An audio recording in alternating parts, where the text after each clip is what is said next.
Di Syariah, Master dalam Pengajian Islam di OUM dan Diploma di Buza.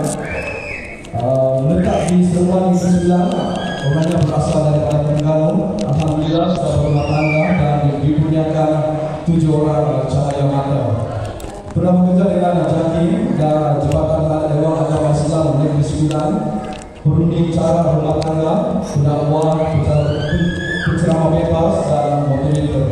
Itulah sebaliknya berkenaan dengan penceramah kita pada pagi ini. Mohon izin dari Mobil Komandan sekali lagi untuk dikawal jemput lembaga Ustazah Asma Dr. Harun untuk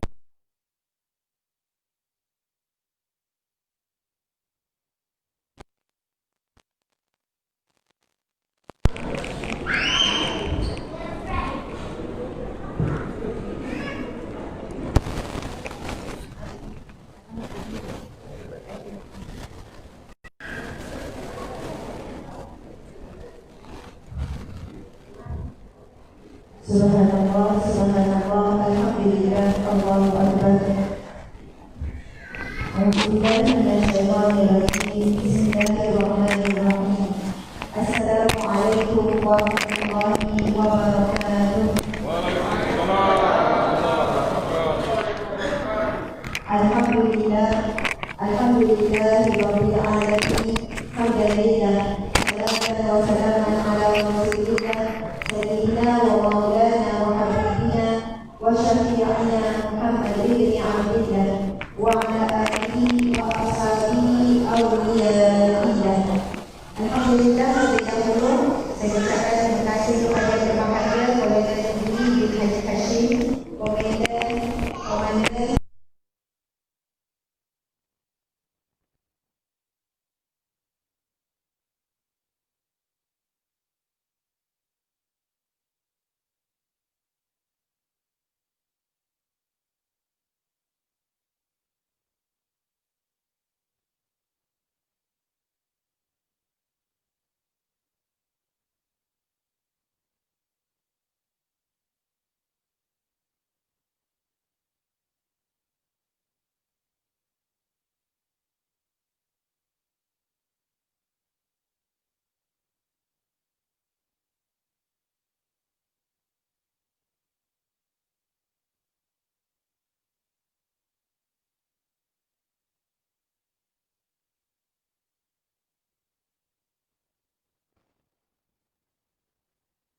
saya datang ke kem terendah.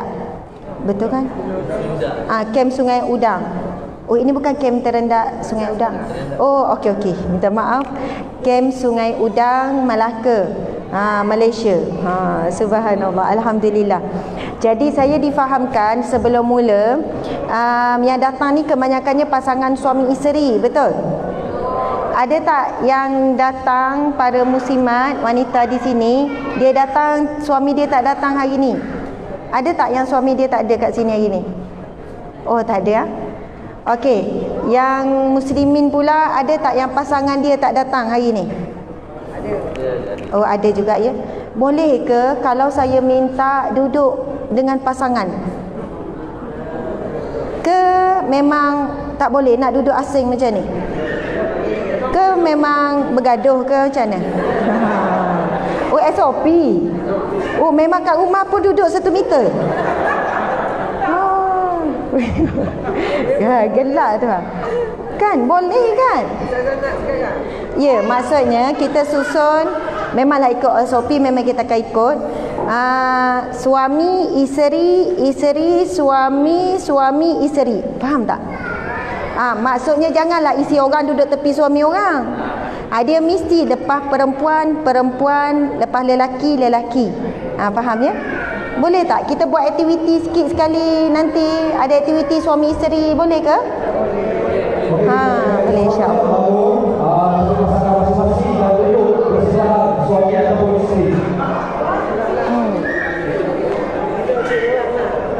Ya. Saya nampak tu diorang ni rindu bila berpisah macam ni. Lagi ada anak kecil, lagi seronok kalau duduk sekali. Sebenarnya kalau nak duduk mana-mana pun saya tak kisah. Mungkin ada yang nak pergi duduk tepi ke, Yang penting duduk dengan dekat pasangan masing-masing dan duduklah. Adjust lah macam mana. Penjarakan sosial ni, kalau keluarga tak ada jarak sosial, ini suami isteri. Oh, Masya Allah.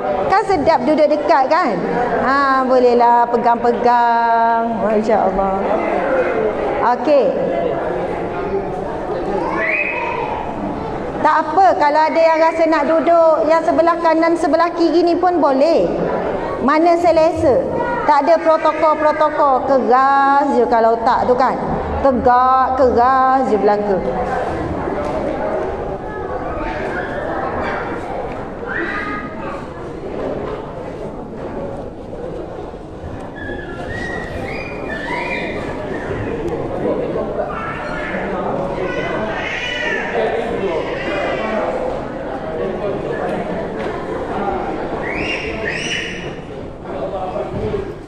Okey, semua cek betul tak pasangan sebelah.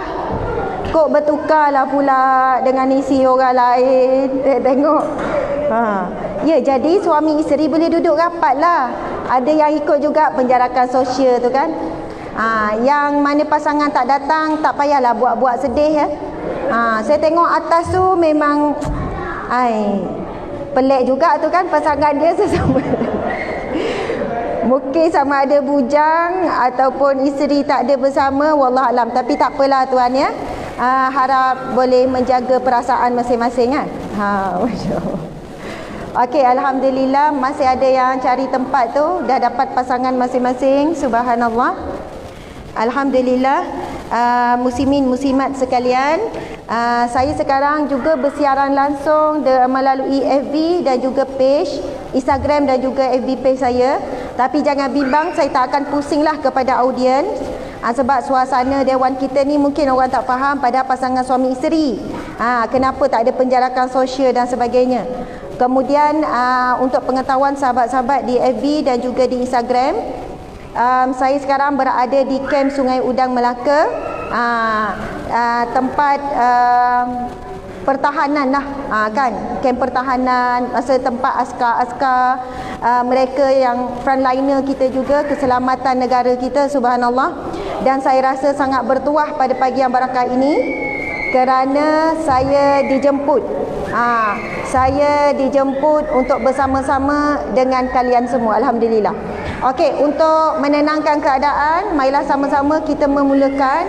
Walaupun saya pasti saya dah slot kedua. Tadi Profesor Dr. Hayati, Sharifah Hayati dah mula. Mungkin dah baca doa pagi tadi. Tapi untuk memulakan sekali lagi sesi kita sekarang, sama-sama kita memulakan dengan bacaan Ummul Kitab Al-Fatihah. Tapi saya harap kita baca dengan suara yang kuat, dengan jelas. Cuba baca dengan makhraj yang betul, insya-Allah. Sama-sama kita membacakan surah Al-Fatihah. A'udzu billahi minasyaitonir rajim. Kuat lagi boleh? Kuat lagi. Bismillahirrahmanirrahim. Alhamdulillahi rabbil alamin. Ar-Rahmanir Rahim. Maliki yaumiddin. Iyyaka na'budu wa iyyaka nasta'in. Ihdinas siratal mustaqim. Siratal ladzina an'amta 'alaihim ghairil maghdubi 'alaihim waladdallin. Amin. Amin amin ya rabbal alamin. Subhanallah. Muslimin muslimat, tuan-tuan puan-puan sekalian, saya memang biasa bawa program pasangan suami isteri. Kadang-kadang saya handle program penuh 3 hari 2 malam. Dengan modul, dengan pengisian, dengan game, macam-macam lah. Sebelum ini saya bekerja di bawah Jabatan Agama Islam Negeri Sembilan. Saya antara penggerak lah modul tu. Setelah saya berhenti, Jabatan Agama Negeri Sembilan masih lagi memanggil saya untuk handle program 3 hari 2 malam pasangan suami isteri. yang mereka taja bermalam 3 hari 2 malam di hotel. Kadang-kadang di Port Dickson adalah bertukar-tukar hotel tu. Biasanya dalam 50 pasang. Ada yang usia perkahwinan 5 tahun, ada yang 10 tahun, ada usia perkahwinan 20 tahun ke atas, ada yang 30 tahun. Ada sekali tu program suami isteri datang umur semua 50 tahun ke atas. Makcik-makcik, pakcik-pakcik. Ada yang pasangan dah kahwin 40 tahun dan sebagainya. Jadi sebab itu bila saya tahu hari ini programnya yang hadir adalah pasangan suami isteri, lebih kurang dalam di hadapan saya ni saya nampak lebih kurang 40,000 orang ni ya. Tak kurang ni. Termasuk yang tak datang lah ya, yang duduk kat camp masing-masing. Wallahualam mungkin 50 pasang ni ada ataupun lebih. Dan saya sangat gembira bila ada peluang seumpama ini. Bolehlah kita buat aktiviti sikit. Boleh ya? Okey, baiklah. Aktiviti pertama ialah sekarang berhadapan dengan pasangan masing-masing. Ngadap pasangan masing-masing. Tuan tak suka ke saya kena buat paksa-paksa suka. Ngadaplah. Nak gerak, nak pusing. Ada yang proaktif tu dia pusing terus tu.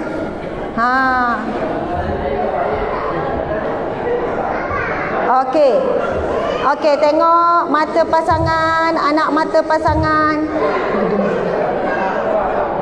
Ada yang macam cerelong. Kalau bahasa Terengganu cerelong. Dia macam tengok dengan pandangan kasih sayang lah. Tengok. Kira jerawat pasangan. Okey, saya minta sekarang isteri baca Al-Fatihah, suami dengar. Dan suami tolong betulkan Al-Fatihah isteri. Boleh tak? Boleh ya? Okey, isteri sekarang dengarkan bacaan Al-Fatihah kepada suami. Mungkin ada orang dah nikah 10 tahun tak pernah dengar bacaan dan nak betulkan bacaan Al-Fatihah isteri. Okey, mula 1, 2, 3. Bukalah tu. Kan nanti suami tak dengar tu. Dengar kuat-kuat lah.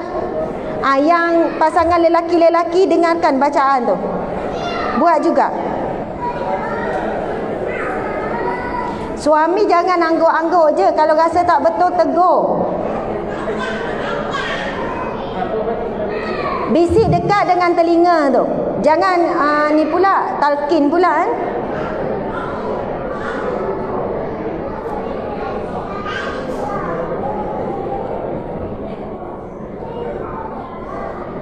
Lulus ya, lulus.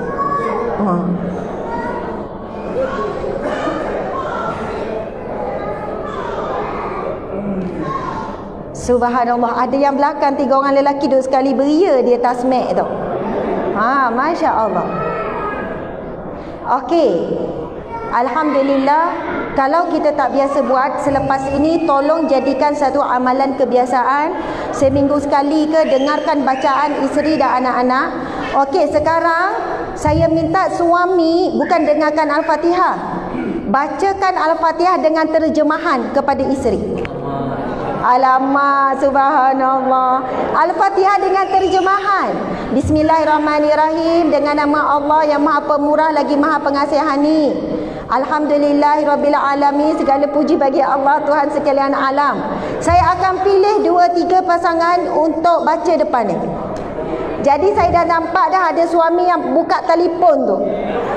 Jadi dibenarkan buka telefon. Sekarang suami tolong dengarkan bacaan Al-Fatihah kepada isteri dengan terjemahan. Bermula daripada sekarang. 1, 2, 3. Tolong tengok Encik suami, Ustaz Hazmi, ni AJK, tolong tengok dia orang buat tak? Saya nak bergerak ada ni. Dengan terjemahan. Kalau boleh, bacakan yang sudah hafal. Yang atas tu tuan, saya panggil tuan nanti. Tak kira lah askar tak askar, bacakan ke orang sebelah terjemahan.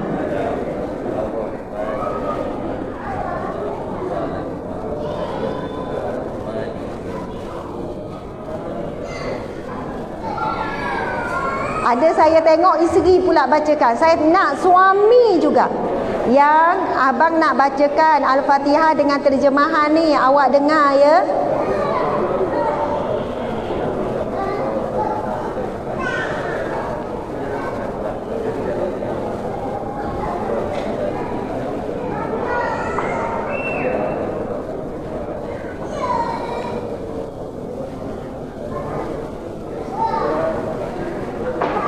Encik, kalau boleh kita nampakkan sikit je, sekilas je. Boleh ya? Boleh. Kita nampakkan sekilas saja suasana yang rasa syahdu kita tengok. Yang ni pun. Pasangan suami isteri. Suami sedang dengarkan bacaan Al-Fatihah dengan terjemahan. Subhanallah. Masya Allah, Allahu Akbar.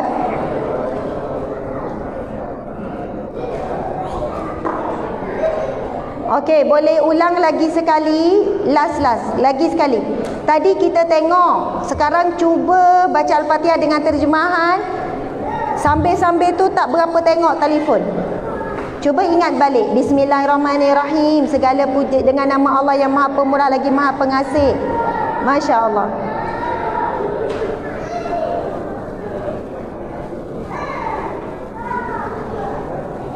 Gelak. Masya Allah. Bolehlah pusing balik sini. Boleh pusing sini balik. Pusing pada as balik. Tak.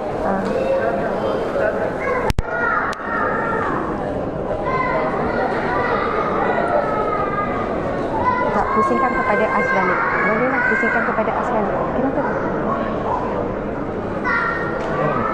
Boleh. Boleh bang. Okey. Yang sana pun. Okey, subhanallah, alhamdulillah, Allahu Akbar. Saya minta boleh tak seorang volunteer, seorang suami dan isteri pasangan datang depan? Boleh tak volunteer seorang?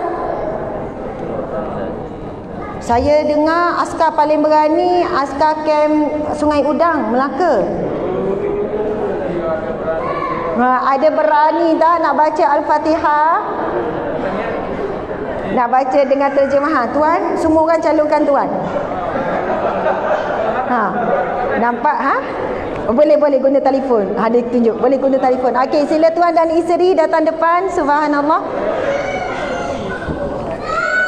Okey, saya akan beri mic kepada tuan. Nama tuan siapa? Meja Syahril. Okey, Tuan Meja Syahril, sebutkan kepada isteri yang dengarkan abang nak baca Al-Fatihah dengan terjemahan.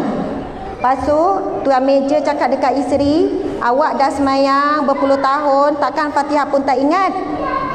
Maksud jadi itu sebenarnya kena jadi satu target yang penting dalam sebuah rumah tangga Muslim, memahami bacaan di dalam solat. Kalau nak cerita panjang, masalah itu, masalah ini, ketenangan, kebahagiaan, kita sendiri pun tidak menghayati bacaan dalam solat, maksudnya jauh lagi lah kita nak bercakap. Jadi saya jemput pada Tuan Meja, macam mana nak bercakap dengan isteri terpulang, kemudian bacakan Al-Fatihah dengan terjemahan. Subhanallah, silakan. Malu-malu. Masya Allah. Bismillahirrahmanirrahim.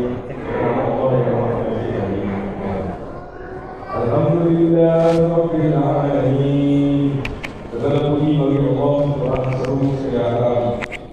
Ar-Rahmanir-Rahim, yang Maha Pengasih lagi Maha Penyayang. Maliki Yaumiddin, yang menguasai hari pembalasan. Iyyaka na'budu wa iyyaka nasta'in. Hanya kepada-Mu lah hamba mengabdi dan hanya kepada-Mu lah hamba meminta pertolongan. Ihdinas siratal mustaqim. Tunjukkanlah kepada kami jalan yang lurus. Siratal ladzina an'amta 'alaihim ghairil maghdubi 'alaihim waladdallin. Yaitu jalan orang-orang yang telah Engkau beri nikmat kepada-Nya, bukan jalan mereka yang dimurkai dan bukan pula jalan mereka yang sesat. Boleh. Subhanallah. Alhamdulillah. Okey, terima kasih kepada pasangan romantik, kasih sayang, moga bercinta sampai ke syurga insya-Allah. Subhanallah. Okey, sekarang bolehlah pusing depan tengok saya. Seorang suami, ciri-ciri seorang suami yang saleh, ciri-ciri seorang suami yang beriman, suami yang bertakwa, insya-Allah suami yang akan memimpin ahli keluarganya menuju ke syurga Allah. Antara basicnya ialah dia memperhatikan ibadah nombor 1, iaitu memperhatikan tentang ibadah solat. Ya, solat ini satu perkara kita dirikan dengan sempurna, dirikan dengan betul, tetapi belajarlah untuk betul-betul solat. Sampai peringkat kita perlu seorang suami tasmik ahli keluarga dirinya dan juga ahli keluarga, isteri, anak-anak. Okey, minggu ni minggu hafal Al-Fatihah dengan terjemahan. Cukup seminggu tasmik, baca Al-Fatihah dengar terjemahan. Kemudian minggu depan pula, minggunya nak hafal, duduk antara dua sujud, Rabbighfirli warhamni dengan terjemahan. Kemudian hafal At-Tahiyat pula dengan terjemahan. Subhanallah, Allahu Akbar. Ini garis panduan yang diberikan oleh Imam Al-Ghazali yang pertama lagi. Kalau nak mencapai solat yang khusyuk, solat yang sempurna, solat yang tenang, ia bermula dengan memahami bacaan di dalam solat. Allahu Akbar, subhanallah. Sebab itu muslimin muslimat sekalian, tuan-tuan puan-puan, kalau ikut pengalaman saya, handle masalah rumah tangga, sama ada konflik itu datang daripada masalah dalaman. Masalah dalaman ini punca utama dia adalah agama. Dan kayu ukur indikatornya adalah mesti kait dengan solat. Seterusnya masalah dalaman kewangan. Seterusnya masalah dalaman adalah masalah komunikasi. Tak ada sefahaman. Komunikasi yang bermasalah. Mungkin dengan perkataan yang keras, yang keji, yang hina, kasar dan sebagainya. Yang isteri handal sangat membebel. Tak membebel tak boleh berhenti. Bila membebel masuklah unsur-unsur suka mengungkit, merendahkan pasangan contohnya. Ini masalah komunikasi. Masalah luar pula mungkin pihak ketiga. Pihak ketiga boleh jadi daripada sebuah keluarga. Sama ada datang daripada keluarga ipaduai ataupun datang daripada ibu bapa sendiri. Ibu bapa yang tak suka menantu ataupun menantu yang tak suka ibu bapa, maksudnya pihak ketiga lah. Ataupun pihak ketiga datang daripada yang disebutkan sebagai curang. Sama ada isteri curang dengan lelaki lain ataupun suami curang dengan perempuan lain.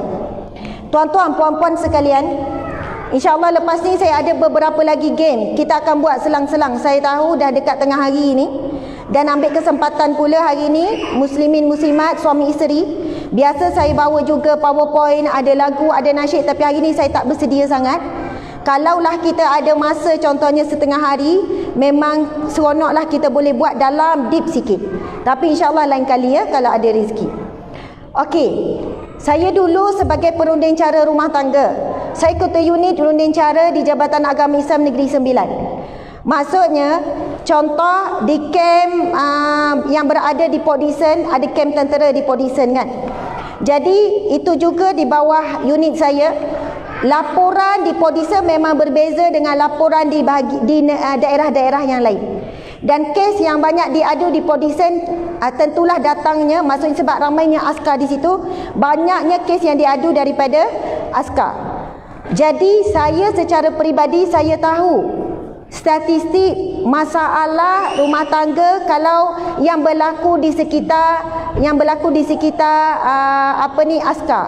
Minta maaf lah saya sebut askar secara umum ya, minta maaf kalau tak tepat panggilan saya. Jadi kita boleh tahu, dan kenapa perkara itu boleh berlaku, banyak faktor. Antaranya faktor tugasan suami, kadang-kadang meninggalkan isteri dalam tempoh yang lama. Kadang-kadang isteri kurang memahami tugas seorang suami. Ya, kadang isteri bukan tak nak faham tapi tertekan. Dengan kerana anak, perlu menghadap anak tanpa bantuan suami, uruskan semua sekian-sekian. Suami pula sekian-sekian. Jadi banyak unsur-unsur masalah orang ketiga pun banyak, masalah komunikasi pun banyak, masalah kewangan dan sebagainya. Allahu Akbar. Tapi saya tak akan sebut. Maksudnya kes untuk kem ni, untuk askar, saya tak akan sebut secara umum. Saya hanya sentuh secara umum. Dan hari ini tuan-tuan puan-puan sekalian, saya nak menyentuh sikit perkara yang berkaitan dengan curang. memang saya buat tajuk hari ini pun lebih kurang ada 1,500 yang bersama kita secara live. Saya buat tajuk curang bukanlah kerana saya kata ramainya di kalangan tentera, askar melakukan curang. Tidak, bukan itu maksud saya. Tetapi itu adalah statistik umum. Pengalaman kami di unit runding cara, statistik berlakunya kecurangan meningkat tak pernah berkurang. Tak kiralah dalam bidang pekerjaan apa pun, dan tak kiralah latar belakang apa pun, bahkan latar belakang agama sekalipun. Na'udzubillah min zalik. Dan kita boleh lihat punca utama kecurangan hari ini adalah media sosial. Media sosial. Pasangan hari ini manusia menghabiskan sebahagian besar masa usia hidupnya ada di media sosial. Wanita lebih mesra, lebih banyak komunikasi, lebih banyak borak. Kalau dia mesejkan kawan tu kan dalam grup tu, kan main meriah lagi dengan emoji, kan dengan gambar tu gambar ni. Masa nak pilih emoji tu pun lama tu. Ada senyum sepet, ada senyum besar. Kan main lagi, boleh bergurau senda. Sama juga dalam grup lelaki. Na'udzubillah min zalik. Ada banyak grup lelaki saya terima daripada aduan isteri. Ustazah, suami saya ada grup lelaki. Okeylah tu sama lelaki. Tapi masalahnya ustazah, dia orang asyik duduk share video lucah dalam grup sesama lelaki. Bila saya tegur, dia kata standard lah orang lelaki. Alah, dia orang tu saja-saja je, main-main je, bukannya apa sangat. Tak ada kerja, dia orang share lah. Share gambar seksi perempuan yang bukan sekadar dedah aurat, tanpa surat benang, video dia lucah dalam grup sama lelaki. Dan suami ni pula pesan lah kat isteri, kau jangan nak buka grup ni. Ni grup secret grup ni. Bertukar-tukar. Jadi di situ bank pula benda-benda yang haram. Kita tahu melihat video lucah hukumnya adalah haram. Dan susulan daripada melihat video lucah, sama ada melakukan perbuatan yang disebut masturbation, onani dan sebagainya, kita tahu di situ memang ada perbincangan ulama, tapi yang lebih kuat hukumnya adalah haram. Dan ketika saya handle masalah rumah tangga, antara punca tertinggi juga masalah rumah tangga datangnya daripada video lucah, sehingga menyebabkan perceraian. Okey, dia bermula dengan mungkin tengok telefon, mungkin terangsang dengan wanita-wanita di Instagram, di Facebook yang sangat menarik. Sekarang ini TikTok contohnya. Saya bolehlah kot, saya minta izin untuk saya sebut. Ada satu kartun yang glamour lah di Malaysia sekarang. Dia baru keluarkan joget kartun tersebut. Kartun tu kartun kanak-kanak, tapi benda ni viral sikit lah semalam. Kemudian saya tengok ada komen daripada pihak akademik. Dia kata dia tak bersetuju dengan kartun ni. Walaupun nampak kartun, tapi dalam kartun tu, memang kartun tu kartun kanak-kanak, tetapi dia ada kakak dia, dia ada pakcik dia, dia ada orang kampung. Lepas tu dia buatlah gelek kartun tu. Ni kartun Malaysia ni, bukan kartun luar negara ni. Gelek tu memang gelek yang tak sopan. Gelek tu gelek yang bertentangan dengan syarak, dengan agama kita. Memang kita bayangkan itu gelek kartun. Okeylah ala kartun ustazah, janganlah sia sangat. Tapi apa yang berlaku, masyarakat kita dah mula buat TikTok ikut gelek kartun tu. Yang buat TikTok mak orang, bini orang, kakak orang, suami orang, dengan tonggek-tonggekkan punggung dan sebagainya. Allahu akbar, na'udzubillah min zalik. Sebab itu setengah ulama dah sebut jelas, hukum TikTok yang menyebabkan kepada perkara-perkara yang sampai mendedahkan orang, menjatuhkan maruah, hukumnya haram. Jelas. Hari ini atas nama TikTok bergembira seronok, ikut gaya itu, gaya ni, buat sama-sama adik-beradik, ada pasangan suami isteri, sampai tak sedar maruah sebagai orang Islam jatuh, sampai tak sedar dedahkan aurat, sampai tak sedar dedahkan bentuk badan dan sebagainya. Na'udzubillah min zalik. Mungkin tengok TikTok, cuba tengok TikTok negara-negara jiran dan sebagainya, saya tak sebut negara mana. Kadang-kadang cara tarian dibuat oleh TikTok tu tarian gairah, tarian yang seksi, tarian yang lucah.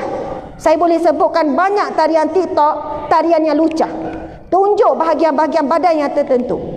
Dan inilah cabaran yang paling berat kalau kita fikir, kalau orang dewasa, seorang suami yang dah cukup akal dah cukup bijak dah tahu halal haram pun tidak mampu untuk mengawal, bagaimana dengan generasi anak-anak kita ni? Kita bimbang sebenarnya generasi anak kita yang membesar, lahir-lahir telefon dah ada. Kita ni jumpa telefon umur dah 20. Saya ingat saya baru pegang telefon masa kat universiti lah. Masa tu telefon Nokia yang tak ada lagi. Mungkin tuan-tuan jumpa telefon umur 30 lebih. Maksudnya kita dapat benda ni, makhluk ni setelah kita matang. Tapi anak kita lahir-lahir benda ni dah ada. Mereka membesar dengan media sosial. Allahu Akbar. Cabaran anak kita jauh lebih hebat. Kalau ni kita tengok fitnah, keburukan media sosial begitu dahsyat, tak tahulah 10 tahun lagi, 20 tahun lagi macam mana. Sebab itu ada ibu bapa jumpa saya, dia kata, "Ustazah, anak saya dulu anak yang baik, dengar kata solat awal waktu, suka baca Quran. Dia cemerlang SPM, saya hadiahkan dia telefon. Ada ibu bapa hadiahkan anak cemerlang masa UPSR lagi. Tapi start daripada tu anak saya rosak, tak makan masa yang lama, tak cukup setahun, berapa bulan saja. Dia leka dengan telefon, panggilan saya tidak diendahkan. Apatah lagi panggilan Allah untuk solat.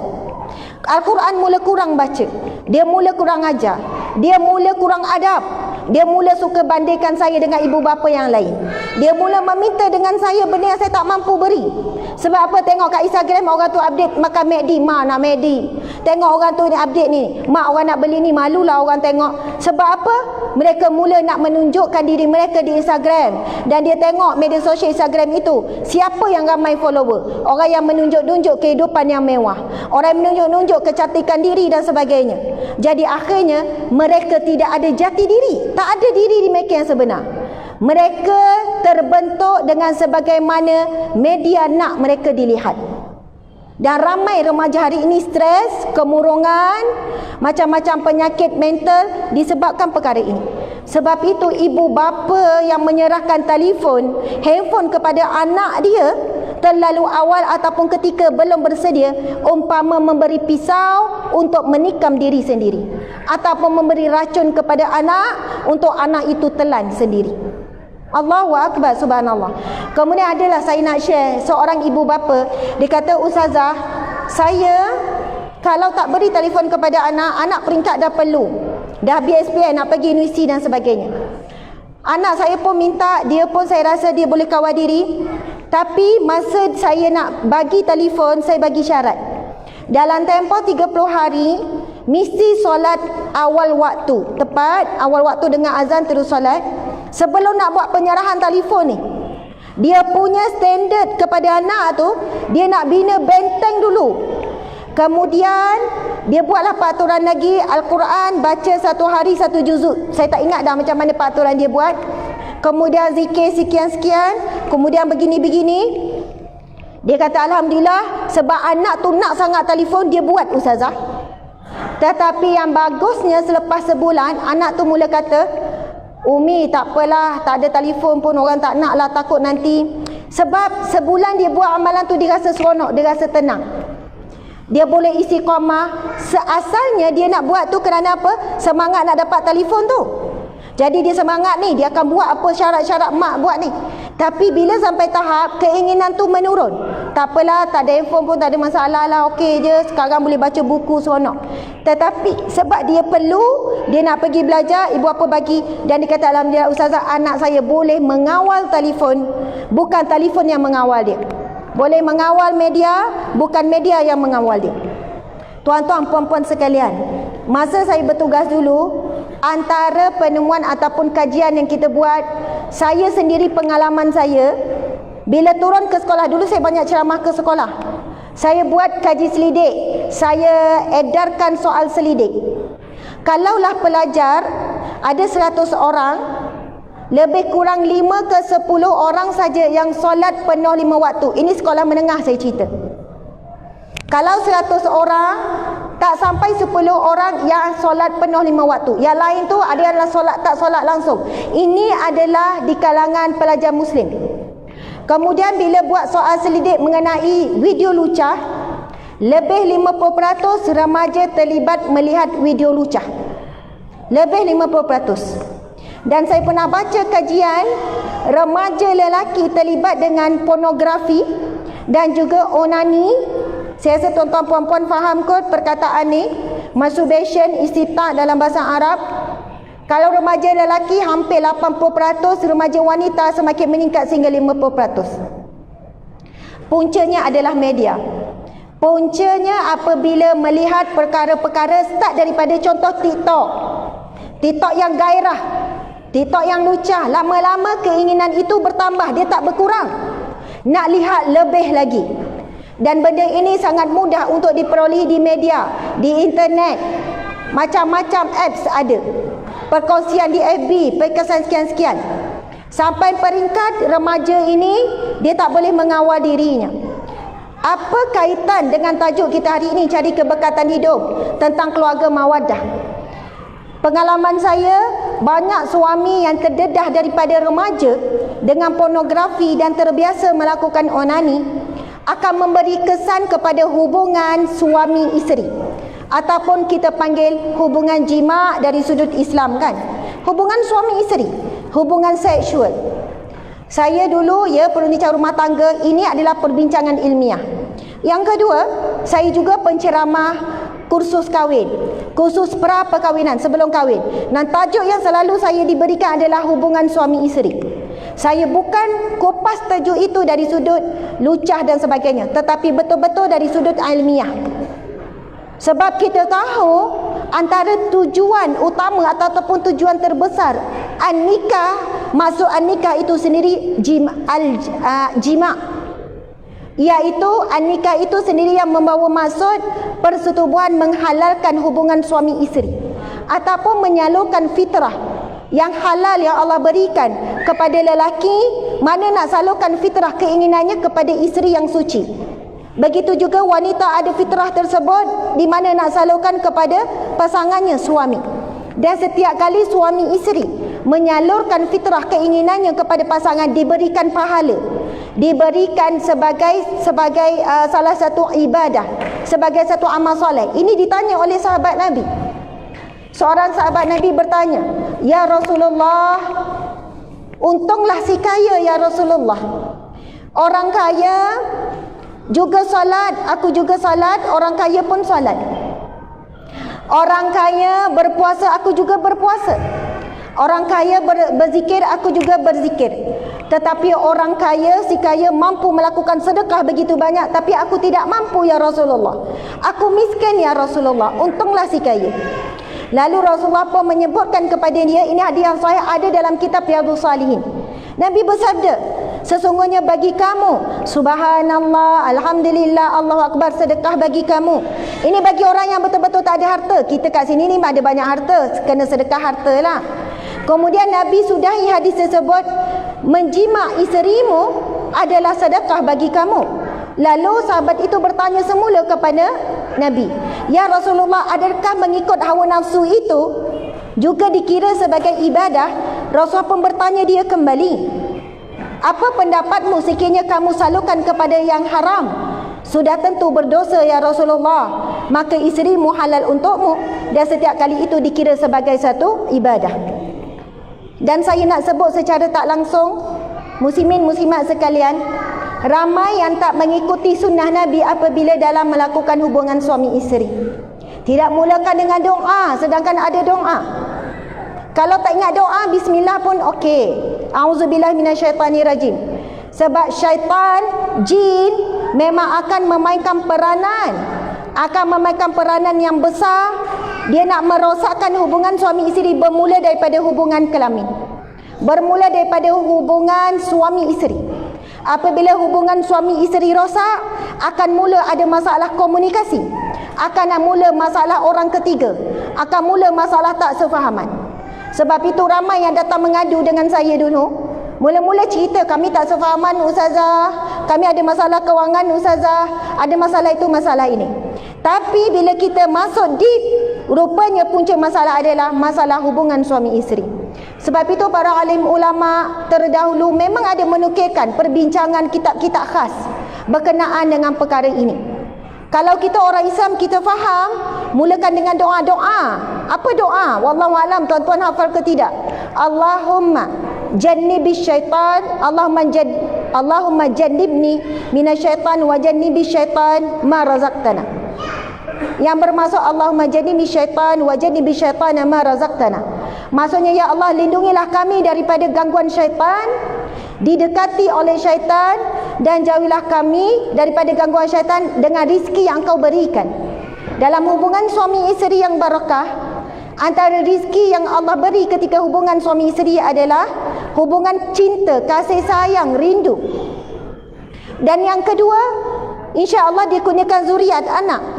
Sebab itu, kalaulah suami isteri tidak memulakan dengan kalimatun thayyibah, sama ada bismillah ataupun auzubillah ataupun doa tadi, kita bimbang benih yang terhasil daripada hubungan suami isteri ini, dia mula diganggu oleh jin dan syaitan bermula daripada dalam rahim lagi.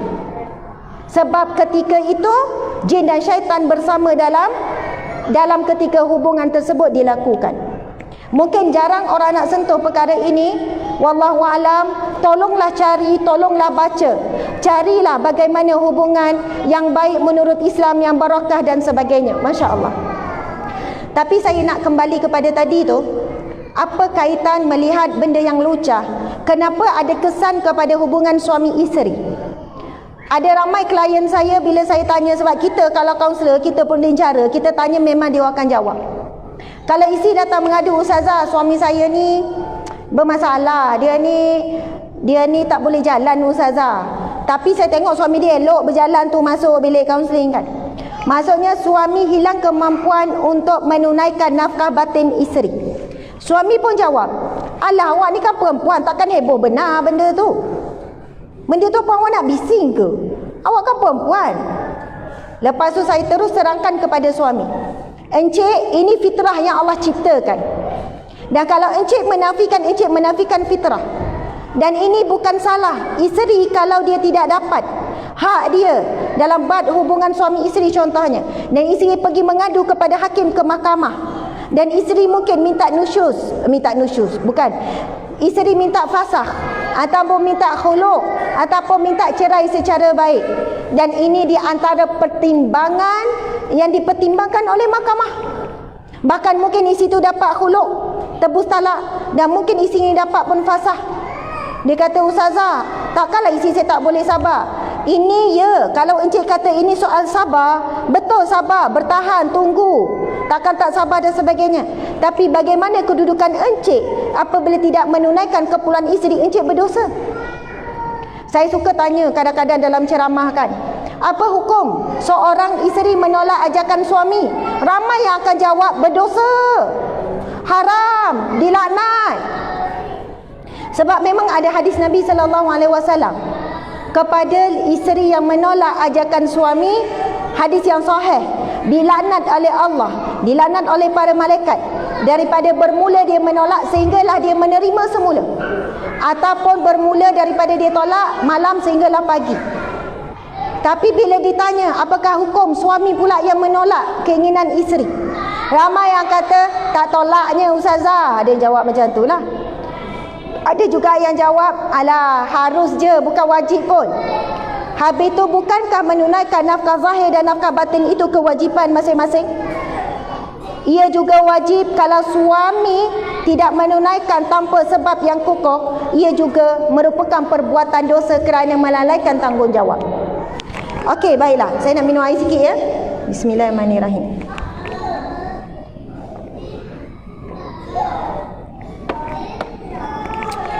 Okey, subhanallah. Memang mencabar sikit. Sebab apa mencabar? Ada anak-anak kecil bersama kan. Suara saya ni saya cuba untuk sekuat mungkin. Sebab apa? Bukan nak lawan anak-anak kita ni kan. Kekuat sangat. Okey ya. Muslimin muslimat, tuan-tuan puan-puan sekalian, saya nak share satu kesan. Sebenarnya banyak kesan bila melihat video lucah. Maaf ya, saya jadi tersebut perkara ni. Sebab apa saya sebut, dia memang akan beri kesan kepada hubungan suami isteri. Antara kesannya adalah hilang keberkatan, hilang kemanisan, hilang nikmat. Antaranya sebab air mani telah dialirkan kepada cara yang haram. sama ada melalui jalan onani dan sebagainya. Apabila terangsang kemudian melakukan satu perbuatan, akhirnya air mani dialirkan kepada perkara yang haram. Yang haram ini sama ada melakukan diri sendiri seorang-seorang, ataupun dengan pasangan yang dia curang, ataupun dengan pelacur dan sebagainya. Dan antara bila saya tanya klien kan yang datang mengadu masalah ni, ada yang jawab, "Ustazah, saya dah buat perkara ni daripada remaja dulu lagi. Daripada asrama lagi, biasalah Ustazah." Kemudian ada yang jawab, "Ustazah, saya tak selera tengok isteri saya. Sebab apa? Dah terbiasa tengok video lucah, pelakon video lucah macam mana rupa. Memang dahsyat, memang teruk. Kemudian hilang nafsu dia dengan pasangan. Hilang, mulalah dia komplain pasangan dia itu, ini, tak pandai itu, tak pandai ini. Kerana apa? Nafsunya telah dialirkan kepada yang haram. Akhirnya yang halal ini, na'udzubillah, haram untuk dia nikmati. Ditarik barakah, ditarik nikmat, ditarik apa yang sepatutnya dia perolehi dalam hubungan tersebut. Masya Allah, Allahu Akbar. Antara kalau dari sudut sains ya, kalau pergi ke LPPKN, saya pernah tengok brosur. Dan saya pernah juga tanya, kita dulu Perudin Cara, antaranya kita dapat latihan pendedahan daripada, kalau masa saya dulu Profesor Emeritus Dr. Ismail Tambi. Mungkin ada yang kenal kan, pakar sakit tuan, pakar sakit puan. Pakar sakit tuan lah, lebih kepada pakar sakit tuan. Saya ingat dulu kami Perudin Cara memang kami panggil untuk kami diberi pendedahan. Dan kesan bila melihat pornografi dan kesan melakukan perkara yang saya sebutkan tadi, boleh berlaku kerosakan kepada alat kelamin sama ada lelaki ataupun perempuan. Boleh berlaku kerosakan, sama ada kerosakan sementara ataupun kerosakan kekal. Bayangkan kalau hari ini, remaja hari ini yang telah terlibat lama dengan aktiviti melihat pornografi, kemudian melakukan onani, ramai ibu bapa tak tahu anak dia terlibat. Saya cerita bila saya turun dulu, suami saya tahu, kita turun dulu ke sekolah. Bila saya habis ceramah, saya sebutkan beberapa perkara ni, biasa saya diikuti oleh beberapa orang pelajar. Ada sekolah rendah pun ada.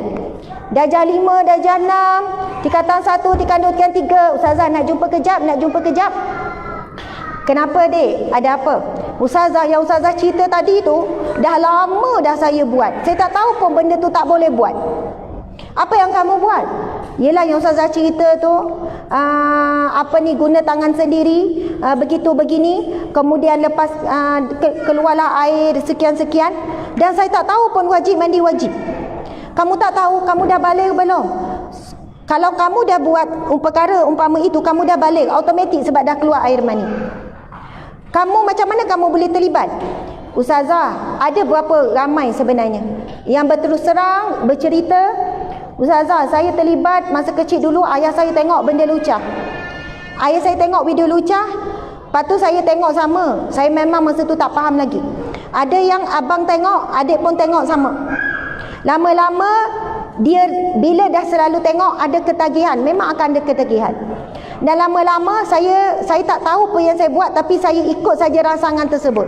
Dan hari ini baru saya tahu Ustazah, benda tu dinamakan sekian-sekian, hukumnya haram, dan saya patut mandi wajib. Memang kamu patut mandi wajib, dah keluar air mani patut mandi wajib. Habis tu macam mana Ustazah saya tak mandi wajib? Kamu solat tak? Saya semayang. Macam mana semayang? Semayang kamu tak sah sebab kamu tak pernah mandi wajib. Habis tu macam mana Ustazah? Kamu kena qada semula solat kamu. Berapa lama dah kamu terlibat? Kamu balik berapa tahun? 2 tahun dah kot saya balik. Kamu kena qada sepanjang tempoh tersebut. Saya tak tahu, saya jahil. Walaupun jahil, bila dah tahu kena qada balik. Boleh rujuk jumhur ulama. Kalau seorang yang dah bertaubat baru tahu sedar begini-begini.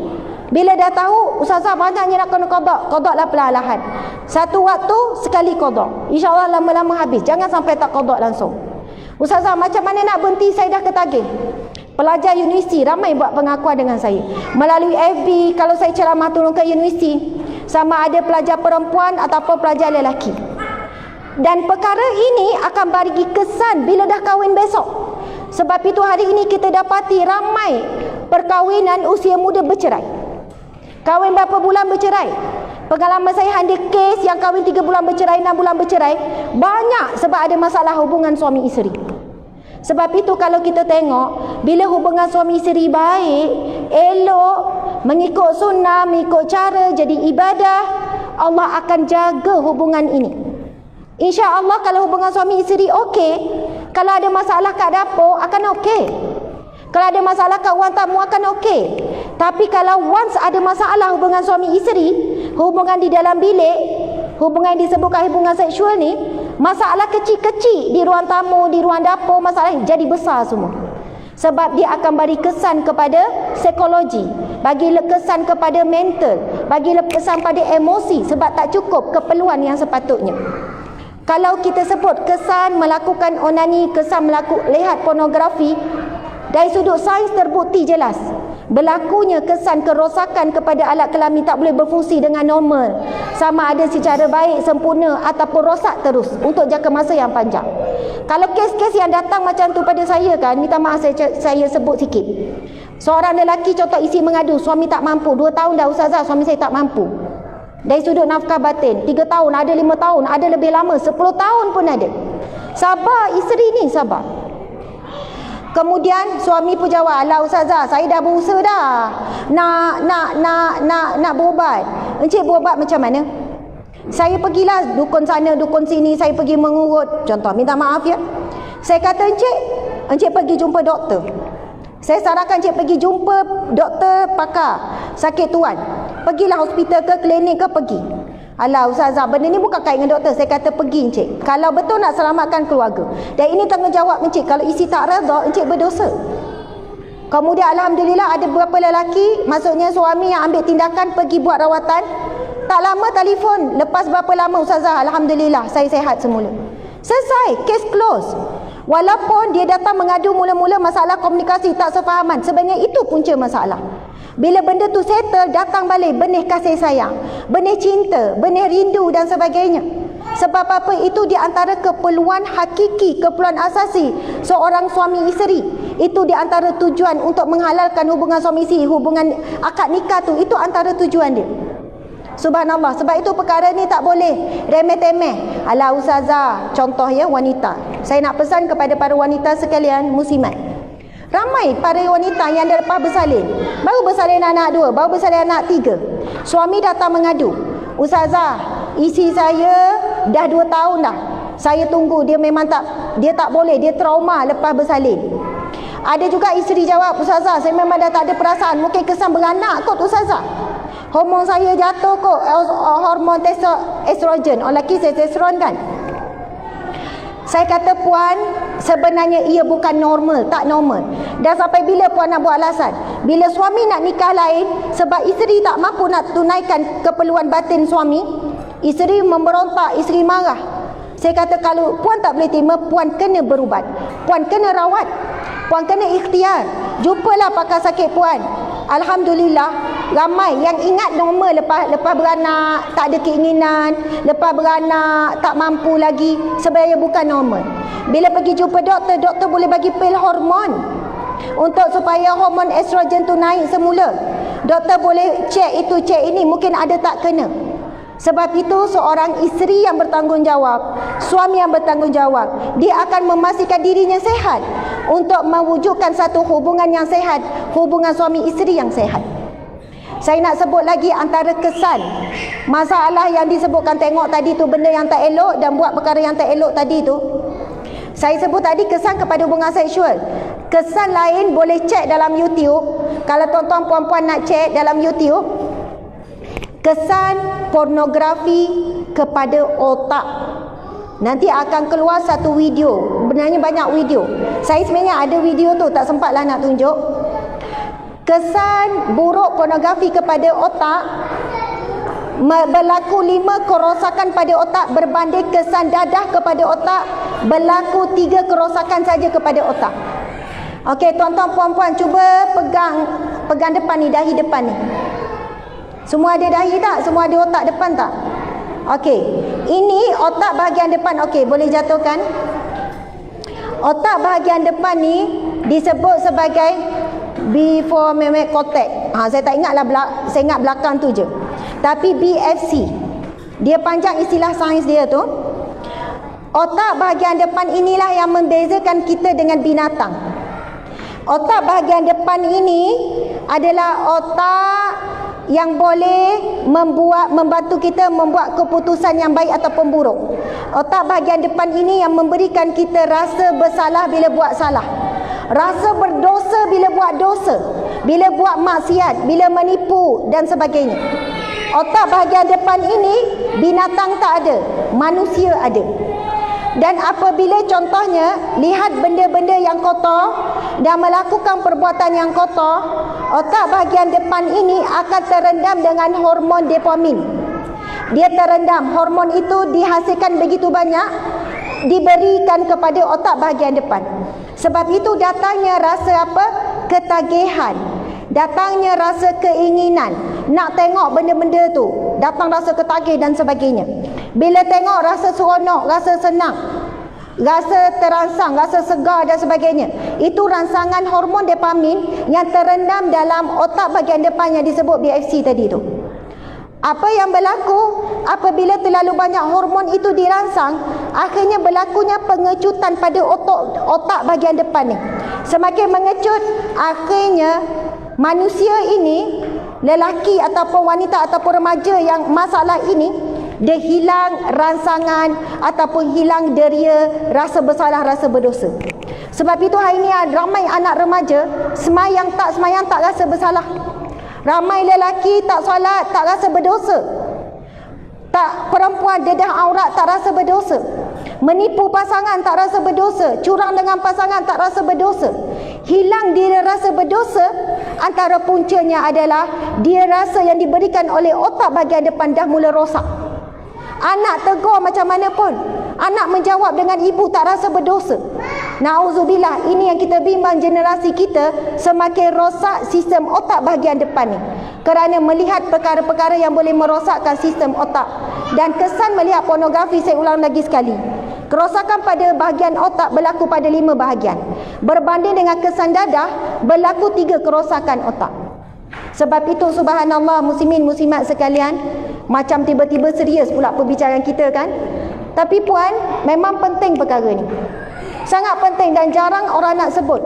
Jarang orang nak kupas dan jarang orang nak memberi peringatan secara terus terang. Tapi saya suka untuk beri peringatan ini, terutamanya tengok anak-anak kita. Tolonglah, kalau kita sayangkan anak, bukan dengan beri kebebasan mereka menggunakan media sosial. Ciri-ciri ibu bapa yang tahu mendidik anak mengikut zaman, ibu bapa akan sangat ketat, akan sangat mengawasi. Satu kisah benar kan?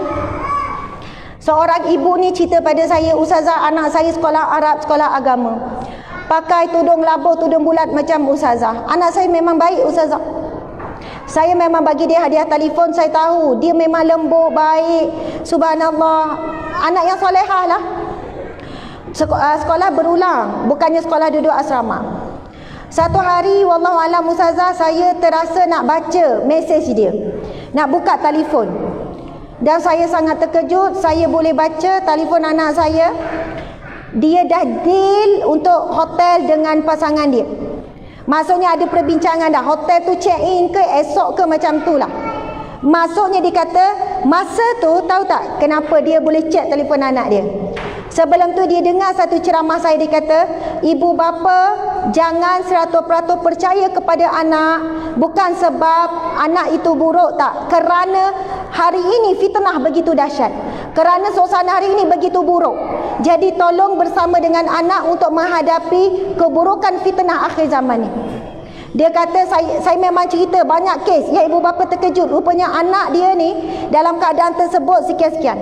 Dia kata lepas dengar tu, saya cuba cek telefon anak saya terkejut. Dan saya syukur sangat anak saya tak sempat pun nak check in dengan pasangan dia tu. Sedangkan saya tak tahu selama ni dia dah bercinta lama. Dan banyak mesej lucah dia dengan pasangan. Sedangkan di hadapan saya, ustazah, dia tak ada perubahan langsung. Dia masih anak yang baik, dia masih lagi menuntut aurat dengan sempurna. Tapi rupanya anak remaja kita ramai yang tak kuat. Bukan anak remaja je, remaja purba pun sama, lelaki tua, perempuan tua. Kalau ada yang mengorat di telefon, bukan mudah kan? Contoh seorang wanita, suami mulutnya berat, nak puji pasangan, susah nak puji pasangan. Tapi tiba-tiba isteri ini kan upload gambar. Adalah mesej masuk. Ya Allah, cantiknya awak ni. Tak pernah saya tengok wanita secantik awak. Aduh, padahal gambar tu filter kan. Dah kaya dah. Tak adalah, biasa je. Alhamdulillah, ciptaan Allah. Oh, jawab tu solehah tu kan. Masuk pula mesej kedua esok. Minta maaf lah puan, saya tahu puan isteri orang. Tapi saya terpaksa berterus terang. Saya tak boleh elak lah tengok muka puan. Memang tak puas memandang. Alah encik ni janganlah cakap macam tu. Encik puan diisterikan. Ya, tapi isteri saya tak macam puan. Oh, dah start. Masuk pula hari ketiga. Puan, boleh tak saya minta izin nak simpan gambar puan? Macam tu pula. Alah, gambar saya tu memang dekat media je. Terpulanglah pada awak. Itu hak awak. Puan, kalau saya tak tengok muka puan satu hari, hidup saya macam tak ada matahari. Tiba-tiba kan. Tiba-tiba berlakulah masalah, bergaduh ni. Perempuan ni bergaduh pula dengan suami. Dan jarum halus syaitan memang masuk pada tepat waktunya. Kenapa hari ni tak ada update apa-apa status? Saya tunggu tau. Siap jam saya tengok. Kenapa awak tunggu? Yelah, memang bagi saya sekian-sekian contohlah kan. Saya ada masalah sebab tu saya tak update apa-apa hari ni.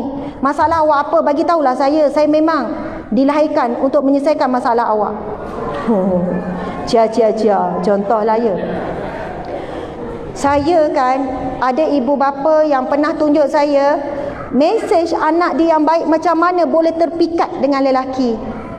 Walaupun baik macam mana pun, tetapi ayat mengayat ni, wanita ni anak yang dibesarkan, diasuh dengan baik, jaga solat, jaga aurat, boleh kalah. Assalamualaikum, boleh tak saya kenal saudari? Mula-mula tegas lagi. Minta maaf ya, sesama perempuan dan lelaki tak ada perkenalan. Mula-mula tegas lagi kan. Tak apalah kalau begitu, cukuplah saya sebut nama awak di dalam doa saya.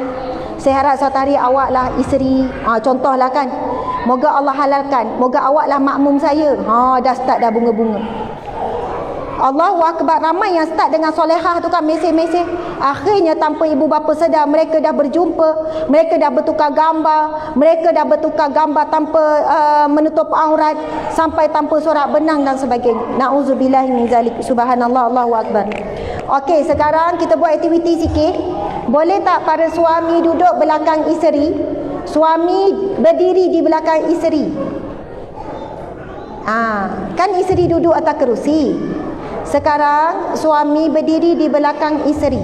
Isteri masing-masing lah ya. Tak apa, duduk sebelah pun boleh. Okey. Subhanallah. Cepat tu tuan tu. Belum arahan lagi. Okey, sekarang jumpa tak isteri masing-masing? Okey, subhanallah. Okey, sekarang letakkan tangan atas bahu. Nanti dulu, tak suruh urut. Okey, sekarang bisikan ke telinga isteri. Sebutlah apa-apa perkataan yang kalian para suami tahu isteri nak dengar apa. Cakaplah, saya sayang awak kerana Allah. Terima kasih sudi terima saya sebagai suami selama ni. Terima kasih terima kekurangan saya. Sekarang 1, 2, 3. Lagi saya tak suruh angkat kepala, jangan angkat. Bisiklah sebanyak-banyaknya. Okey, 1, 2, 3. Bisik. Bisik ke telinga isteri masing-masing. Tunduk tuan. Bisik apa-apa. Jangan angkat kepala. Siapa angkat kepala saya panggil depan untuk dia cakap. Tuan dah angkat. Bisik lagi. Sebut ulang je sama-sama. Sayang awak kerana Allah. Terima kasih ya, awak maafkan saya. Terima kasih ya, awak sabar dengan saya. Bisik lagi encik, bisik lagi. Subhanallah, Masya Allah. Bisik-bisik sebut.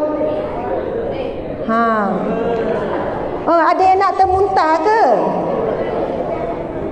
Okey, bisik pasangan masing-masing. Ada yang tak bisik pun, bisik ya. Okey, lagi. Ikutlah. Nak ucap terima kasih ya, awak jadi isteri saya. Sekarang terima kasih pula. Terima kasih awak jadi isteri saya yang baik. Walaupun awak masak tak sedap sangat, tapi saya kenyang. Tengok badan saya besar sekarang. Terima kasih awak banyak sabar dengan saya. Terima kasih lahirkan anak-anak saya. Subhanallah. Oh. Ada yang okey, boleh berdiri. Dah lengoh tu kan. Tak biasa Ustazah bisik-bisik, biasa cakap terus terang je. Okey, sekarang saya minta urut bahu isteri. Mungkin dah lama tak urut kan? Dah berapa tahun dah tak urut? Okey, urut bahu isteri. Okey, urut betul-betul lah tuan. Itu cubit tu tuan. Urut betul-betul dengan kasih sayang. Kalau urut dengan kasih sayang, akan sampai tu kasih sayang tu. Okey, sekarang urut kepala dia urut tu. Tarik, letakkan dua-dua jari di tengah, lepas tu tarik ke tepi. Macam tu tuan. Sedap. Tarik. Alah, macam itu macam massage tu. Tu macam facial muka tu. Tekan atas kening tu, tarik ke tepi. Perlahan-lahan dengan kasih sayang. Allahu Akbar.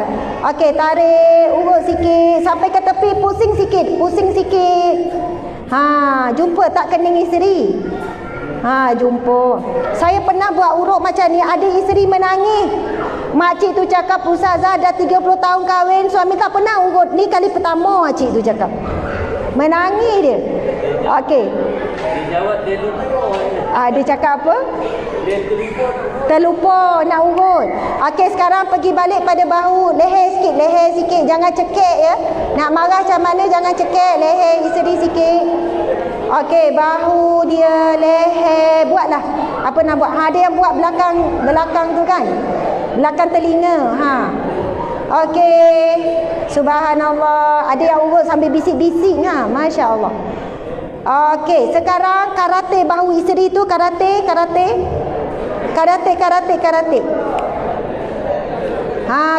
sikit. Ada yang nak dia ambil lajak macam tu. Buatlah betul-betul tuan. Isteri tu sedang terharu tu. Ke isteri rasa janggal, rasa lain macam. Okey.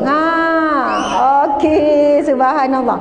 Okey, sekarang tumbuk-tumbuk sikit. Tumbuk-tumbuk. Okey. Tengok tangan saya, buat macam ni. Jangan ni sangat, macam buat menggelembung sikit. Ketika tepuk bahu isteri, sebut perkataan zikir nama Allah ya Salam. Maksud nama Allah ya Salam iaitu Allah yang Maha Sejahtera, Allah yang Maha Tenang, Allah yang Maha Menyihatkan. Salam, kesejahteraan ke atas kamu. Kemudian tepuk sambil zikir ya Salam, ya Salam. Mudah-mudahan keluarlah penyakit daripada badan isteri kita. Okey, 1, 2, 3. Ya Salam, ya Salam, ya Salam. Tepuk sambil zikir ya Salam. Minta dengan Allah supaya Allah berikan kesembuhan kepada isteri kita ni. Apa-apa penyakit ni, mulut ringan ke kan, penyakit maleh ke, subhanallah, Allahu Akbar. Okey, sekarang tuan-tuan duduk. Tuan-tuan duduk dan ucap terima kasih. Isteri ucap terima kasih pada suami. Masya Allah, Allahu Akbar. Okey, sekarang saya minta balas balik. Isteri pula berdiri di belakang suami. Okey, 1, 2, 3. Isteri bangun. Duduk belakang suami. Tengok suami tak sabar. Okey, tunjuk skill masing-masing. Saya bagi kebebasan. Okey, mula. Urutlah suami bahu. Okey, kepala bolehlah nak ditonyoh-tonyoh ke, nak ditenyeh-tenyeh terpulang. Terus bersedawa tu. Keluar angin kot atas tak apa ya, jangan keluar angin kot bawah. Okey, sekejap lagi saya nak tutup program kita ini dengan sentuh bab curang. Saya nak share punca curang.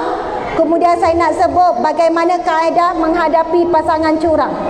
Macam mana cara nak menyelesaikan masalah curang. Okey, sedawa tu pandai tu. Baru saya nampak bersungguh bila isteri urut suami. Suami tadi tu macam separuh ikhlas je. Okey, urut betul-betul kepala ke, bahu ke. Telinga ke, nak pusing, nak piat telinga pun boleh. Okey, sekarang karate. Okey, karate. Okey, lega tak? Sedap kan? Pejam-pejam mata tu, sedap tu. Okey, sekarang tepuk sambil zikir. Ya salam, ya salam, ya salam. Ya Allah yang maha menyembuhkan, sembuhkanlah suamiku ya Allah. Keluarkanlah penyakit dalam dirinya ya Allah ya salam. Ya Allah aku sayang dia ya Allah. Berilah dia sehat ya Allah. Berilah dia kuat ya Allah. Subhanallah, Allahu Akbar. Alhamdulillah. Masya Allah, boleh duduk ya, boleh duduk. Alhamdulillah, Allahu Akbar. Tuan-tuan, puan-puan sekalian, aktiviti tu nampak simple. Tapi kalau kita buat ia satu rutin harian. Sebelum suami keluar pergi kerja, kita kata bang, kejap bang, urut sikit bahu dia sambil tu zikir ya salam ya Allah. Sembuhkanlah sakit suamiku, sehatkanlah tubuh badannya ya Allah. Sejahterakanlah dia ya Allah. InsyaAllah dengan doa tersebut maka akan mengalirlah kasih sayang sesama kita. Masya Allah. Minum air sikit. Bismillah.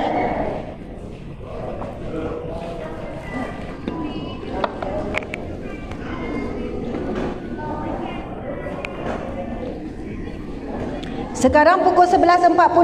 Slot ceramah saya berakhir pukul berapa ya? Pukul 12 ke? Ya, pukul 12. Okey. Ini memang boleh ke macam ini jelas ya? Okey, bismillahirrahmanirrahim. Lampu ni kan memang sengaja dimalapkan depannya. Gitu. Subhanallah, baru nampak saya kan? Baru terang sikit di page. Okey, subhanallah. Kita ada masa lebih kurang dalam 20 minit saja lagi.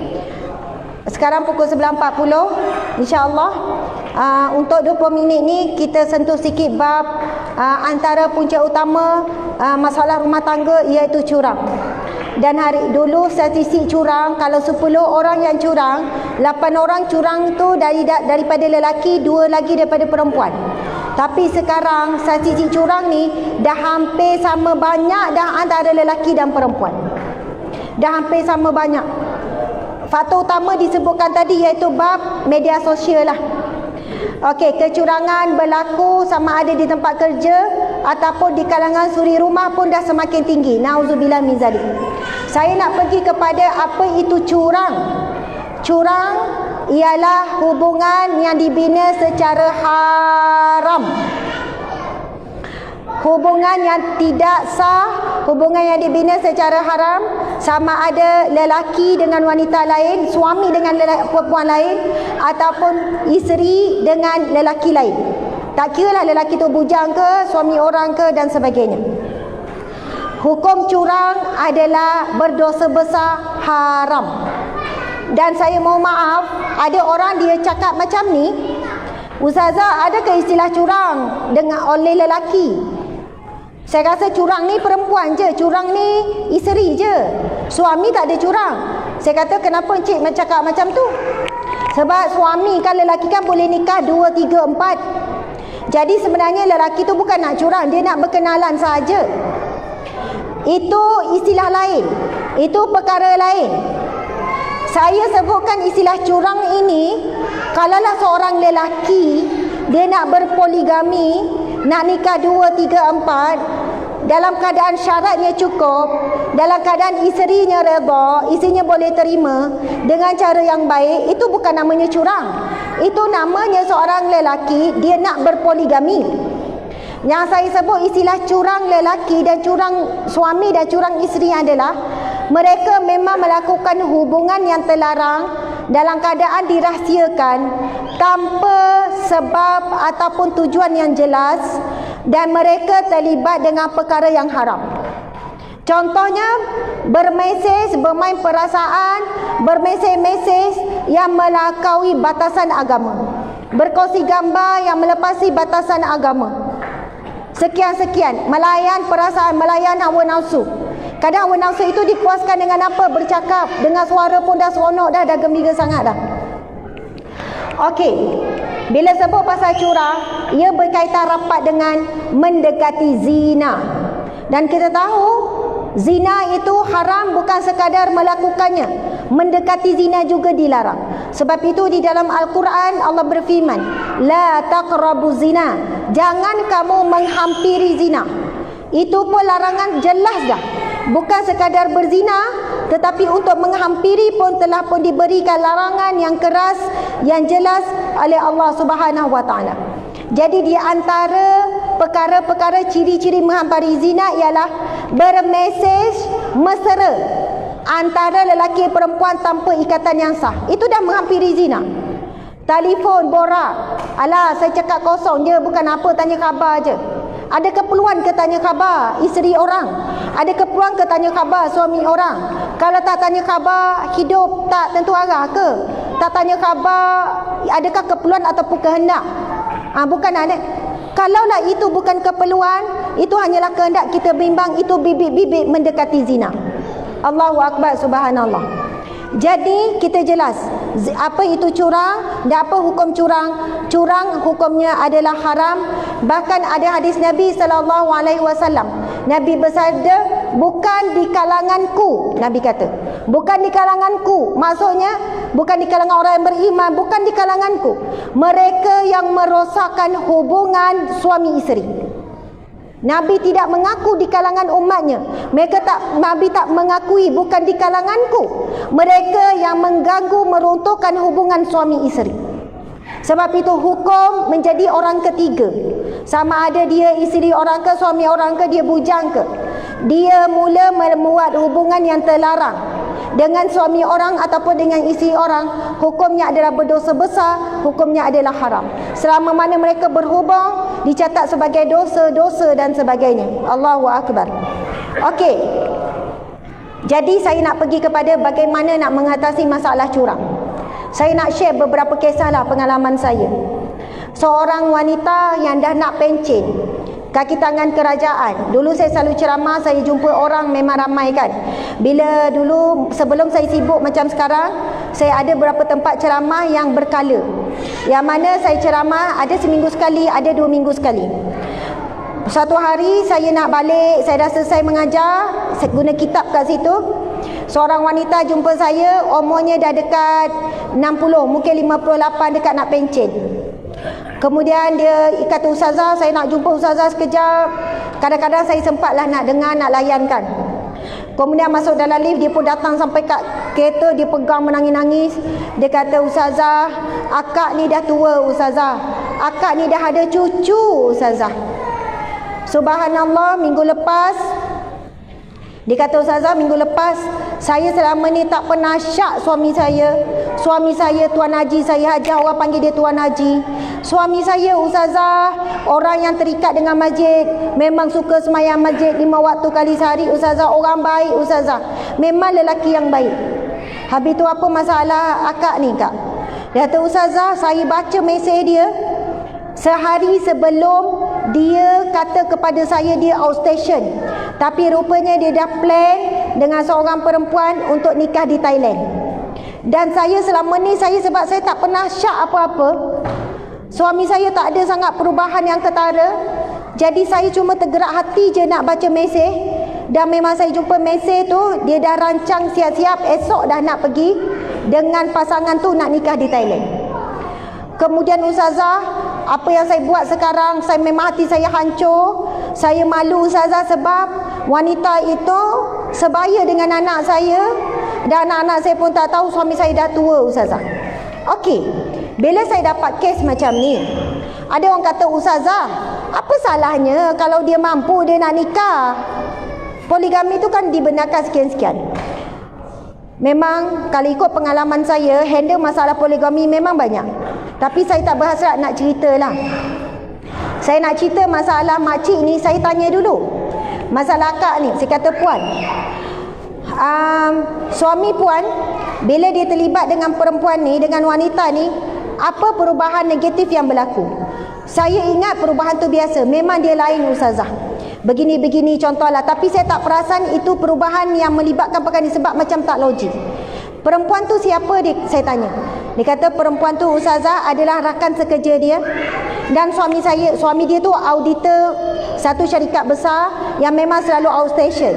Dan wanita itu ditakdir memang adalah couple dia. Maksudnya pergi mana-mana audit dengan wanita tu. Kemudian apa tindakan puan sekarang? Ustazah, saya dah hubungi perempuan tu. Macam mana cara perempuan tu balas? Sebab sebenarnya saya nak tahu perempuan ini perempuan yang baik atau tidak, apa tujuan dia. Kalau tujuan perempuan ni baik, kalaulah suami mampu, kita akan cuba bincang dari sudut yang lain. Bukan kita terus negatif terus. Kemudian dikata, Ustazah, wanita tu kata pada saya, Hajah, saya akan pastikan suami Hajah jadi suami saya. Saya memang perempuan tu mengakui dia, sebab suami dia ni akan pencen lebih kurang setahun lagi macam tu lah, dan pencen gaji besar. Memang perempuan ni kata, saya memang akan jadi macam mana pun puan halang, saya tetap akan jadi isteri kepada suami puan. Puan tak ada hak nak tolak. Itu hak suami gini-gini, dengan cara bercakap tak sopannya, tinggi suaranya. Saya kata kalau macam tu memang jelas wanita ini bukan wanita yang baik. Kalau wanita yang baik, dia mesti pujuk lelaki ni bincang baik-baik. Kalau wanita yang baik, mesti dia cakap elok-elok dengan wanita ni. Saya kata kalau macam ni puan kena berusaha selamatkan suami. Berusaha selamatkan suami. Dia kata, saya pun tanya, puan, setakat ni lepas puan tahu puan layan suami macam mana? Saya tak tegur dia, saya tak bercakap dengan dia, saya dah tak masak pada dia, saya buat tak tahu, saya tak boleh ngadap muka dia.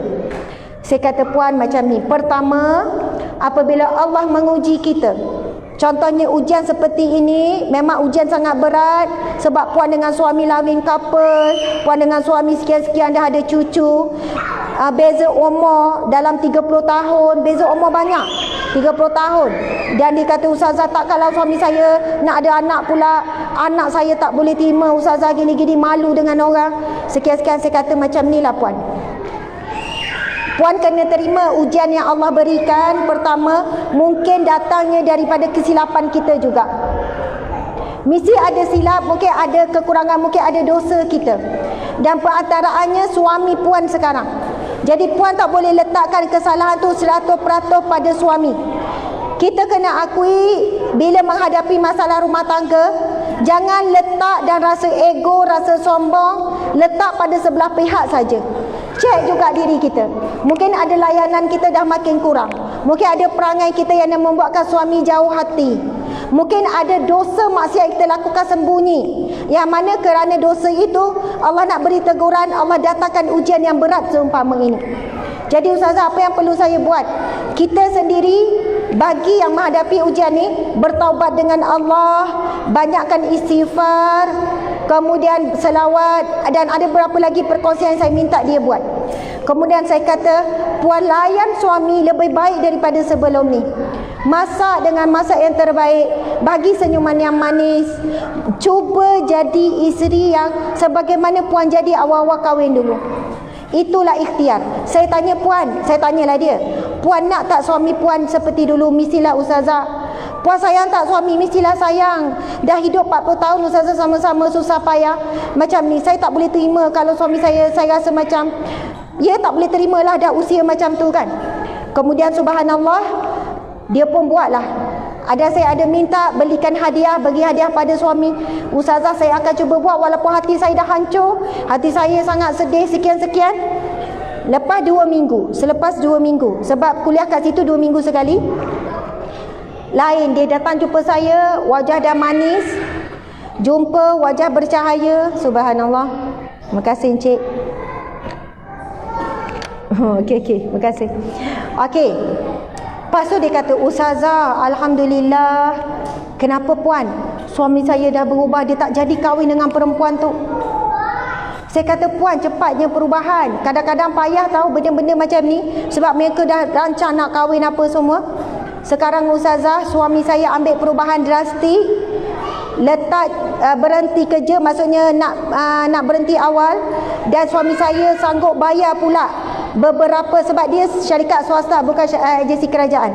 Maksudnya sanggup bayar pula sebab nak berhenti cepat. Sebab suami dia kata kalau tak berhenti dia tak boleh lepas daripada perempuan ni. Dan selepas suami saya ambil keputusan tak jadi nak nikah dengan perempuan ni datang serang, maki hamun suami saya, maki hamun saya dan sebagainya. Masa tu baru suami saya sedar bahawa perempuan ini bukan perempuan yang baik untuk nikah. Dan dia nak kahwin pun dengan sebab-sebab yang lain.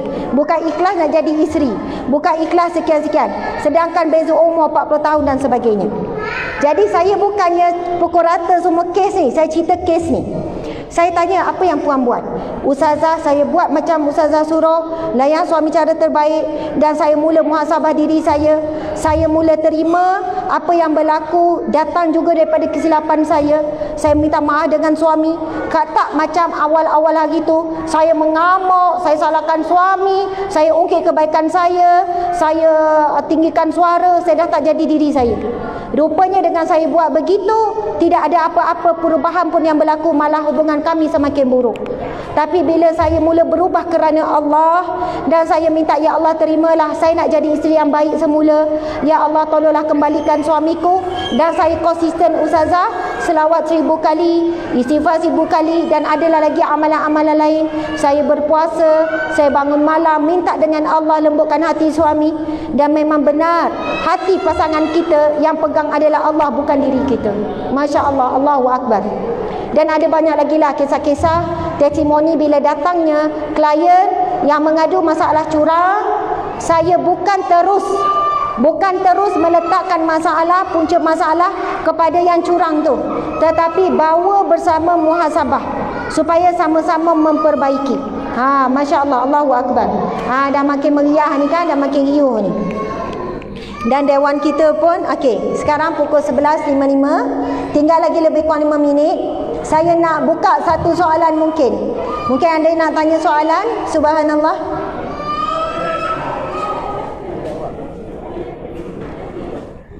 Okey, saya lah, kalau tak ada nak tanya, saya nak tanya. Kat sini adakah semua ya semua dah kahwin lah ni, semua suami isteri. Siapa yang ada anak angkat tangan? Yang ada zuriat, keturunan, ada anak. Okey, hampir semua orang ada anak ya. Masya Allah. Okey, sekarang saya minta untuk last ya. Suami angkat tangan kanan masing-masing. Angkat tangan kanan. Ada tangan kanan kan? Ada. Okey, subhanallah. Sekarang letakkan tangan kanan tu atas perut isteri. Pegang perut, cari perut ke tak jumpa perut? Perut dah lain macam kan? Okey, sekarang menghadaplah sikit, menghadap. Okey, pegang perut isteri. Okey, tolong dan tengok mata isteri, pegang perut, tengok mata isteri. Okey, tolong ikut apa yang saya cakap, boleh? Boleh ya? Okey. Okey, bersedia ya, semua pegang. Saya minta pegang perut tu, tuan-tuan, ada sebab ya. Okey, sekarang ikut apa yang saya sebutkan. Okey. Sayang, tengok isteri. Ya Allah, tengok isteri. Okey, abang nak ucapkan terima kasih kerana melahirkan anak-anak kita. Terima kasih awak sanggup bertaruh nyawa untuk melahirkan anak kita. Dalam perut awak ni, tekan sikit perut yang buncit dah tu. Dalam perut awak ni ada parut yang takkan hilang selama-lamanya. Kesan daripada mengandungkan anak saya. Awak telah kehilangan kesihatan diri awak, bentuk badan awak. Awak telah kehilangan zaman muda awak, bentuk badan awak untuk mengandung dan melahirkan anak saya. Terima kasih. Saya tidak akan mampu untuk membalas dengan apa jua yang saya lakukan. Hanya Allah sahaja yang mampu membalas kebaikan awak, pengorbanan awak, kesakitan yang awak lalui. Semoga Allah kurniakan awak syurga, jadikan awak ketua bidadari saya, InsyaAllah saya janji saya akan jaga awak. Cik tengok isteri. Saya jaga awak selama-lamanya di dunia dan di akhirat. Saya akan sayang awak, lindungi awak selama-lamanya. Izinkan saya jadi suami awak di dunia dan akhirat. Sayang kerana Allah. Okey, sekarang suami isteri ambil tangan suami, kemudian salam, cium tangan suami, minta maaf, ucap terima kasih, cakap apa-apa pada suami, sayang, minta maaf sungguh-sungguh. Masya Allah, Allahu Akbar. Terpulang ya, Masya Allah. Mungkin ada pasangan, saya tengok ada yang menangis di belakang, Masya Allah. Yang kat depan pun ada yang menangis. Allahu Akbar, subhanallah. Muslimat, muslimin sekalian, tuan-tuan, perempuan, mudah-mudahan perkongsian pada hari ini sedikit sebanyak memberikan kesan kepada hati kita. Tuan-tuan, puan-puan, saya nak tanya orang lelaki pada suami, kalau tuan-tuan sakitlah, tak boleh berjalan ke, nak kena pakai pampers ke, tak boleh nak buang najis ke, siapa yang agak-agak akan jaga tuan-tuan? Isteri orang sebelah. Ya, yang akan sanggup tukar pampers, ngadap najis tuan-tuan. Ngadap najis kita tak ada orang lain, isteri tuan-tuan. Busuk ke, wangi ke, kotor ke, tak ada orang lain, isteri. Kalau sekarang kita ni seorang lelaki yang utamakan kawan, tolonglah sedari. Ada lelaki yang lebihkan kawan, bak belanja dia tak kedekut dengan kawan-kawan, keluar lepak malam-malam habiskan masa dengan kawan-kawan. Tolonglah sedar, bila kita dah tua, bila kita dah tak ada harta, bila kita dah tak ada rupa, bila kita dah tak ada daya upaya, yang akan setia bersama kita susah dan payah tak ada orang lain. Seorang wanita yang Allah takdirkan, yang Allah temukan 10 tahun yang lepas, 20 tahun yang lepas, yang mana wanita itu kita mulakan dengan kalimah cinta. Wanita itu yang kita pinang dia. Wanita itu yang ketika itu wanita yang paling indah pada mata kita, wanita yang paling sempurna pada mata kita. Dan wanita itu wanita yang sama, yang setia berada bersama dengan kita. Dan percayalah, seorang isteri, seorang wanita, kalau seorang suami menghargai, menyayangi, mencintai, bertanggungjawab, wanita ini sanggup mati kerana suaminya. Wanita ini sanggup korbankan apa sahaja untuk suaminya. Wanita ini tak akan lupa mendoakan suaminya untuk sama-sama masuk ke syurga. Subhanallah, Allahu Akbar.